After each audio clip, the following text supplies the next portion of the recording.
Oh, hello, this is Tak Chong from Walk with Tak. Welcome to my YouTube channel. If you enjoyed this video, please like, subscribe, and share. In an earlier video, I demonstrate how to create sauce during stir frying. And to follow up with this video, I'm going to demonstrate how to create a teriyaki sauce for chicken in this video. To create the teriyaki sauce, I'm going to use a combination of oyster sauce and hoisin sauce. And to learn more about these two sauces, you can take a look at this video. And cooking this dish could not be any easier because it only takes about 4 or 5 minutes.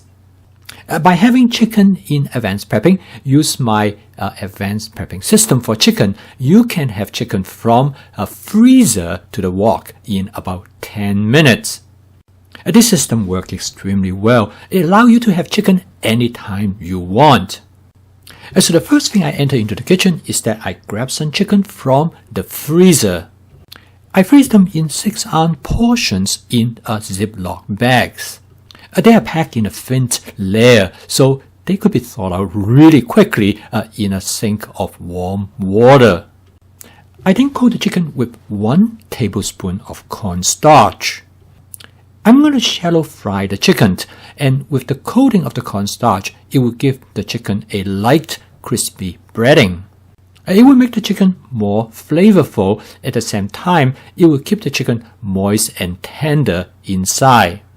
I'm going to add 2 tablespoons of canola oil to my Cucina 14-inch stainless steel wok. With its large flat bottom surface area, which is about 9 inches across, it makes this wok perfect to use as a small frying pan. This will allow me to lay the chicken out in a thin layer. I'm going to use a pair of long-handled tongs to achieve this objective. This method is known as shallow frying. In fact, this is very similar to deep frying, except you fry the ingredients on one side first, and then you turn them over to fry the other side. And by having a thin layer of cornstarch coating, it will cause the surface of the chicken to take on a light breading. And because of the cornstarch on the surface of the chicken, they start to brown. And because the chicken has been sliced into thin layer, they are very easy to cook. I switch to my wok spatula after I fry the chicken for about 30 to 40 seconds. If you want the chicken to take on a heavier breading, you can use more cornstarch, and also you can shallow frying them longer.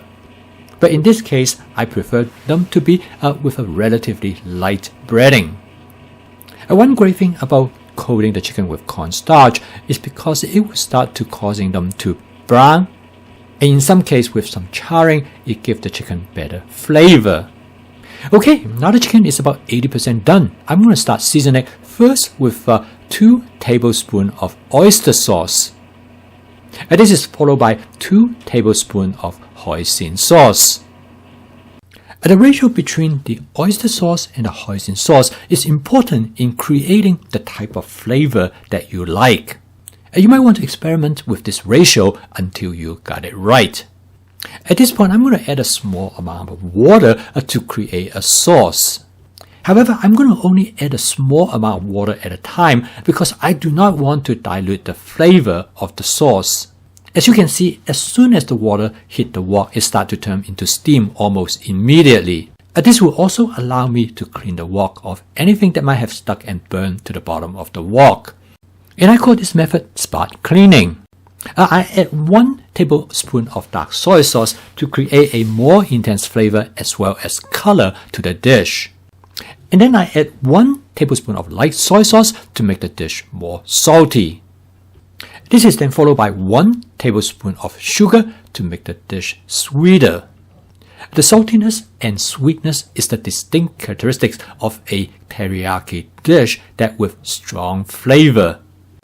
And then to create a thicker sauce, I'm going to sprinkle 1 tablespoon of cornstarch directly over the ingredients.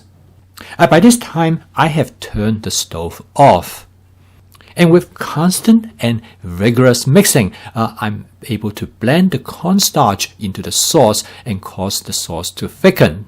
And for the good teriyaki dish, you want the sauce to be really thick. You want the sauce clink directly onto the surface of the chicken. Okay, the dish is done. And the total cook time of this dish is under 5 minutes. This is a type of teriyaki chicken dish that you will find in a restaurant. And quite often, the chicken is also deep fried. But of course, that takes more time. And the shallow frying actually get the chicken's flavor and texture pretty close to what you find in a restaurant. And finally, I garnish the dish with some scallions. And the scallion is great to use in this purpose because it adds both flavor as well as color to the dish. The contrast between the fresh green color of the scallion and the dark coloration of the teriyaki chicken makes it visually appealing. I don't cook this teriyaki chicken dish too often, but I always do it when I have visitors.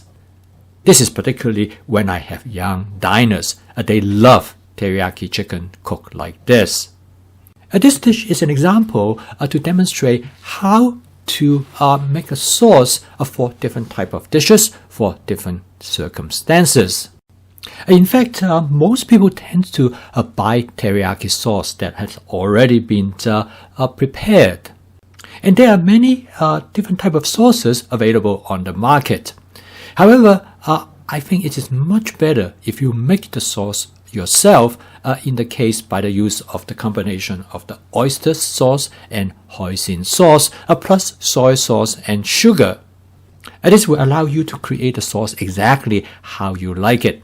And this is part of the flavor chasing aspect of my fast cooking system. Therefore, in addition to flavor chasing, it also includes advanced prepping, stir frying, and template-based cooking. And my fast cooking system is designed for you to cook food that is beneficial to your health, but at the same time it is practical, it is efficient, it is rapid, it is fusion, it's economical, it's creative, and of course it has to taste great. Because in order to make home cooking sustainable, it has to taste great. It has to give you a sense that what you're going to cook is better than anybody else could cook for you. And for the home cooking system to be beneficial to your health, you have to do it every day. And with the fast cooking system, this is completely possible. And because it will not take you more than 30 minutes each night to cook your dinner. Because the food not only is going to taste great, but it's also a lot of fun. On my YouTube channel, I have a lot of examples to show you how to adopt my fast cooking system. I post a video every day, so I will see you tomorrow. Keep on cooking.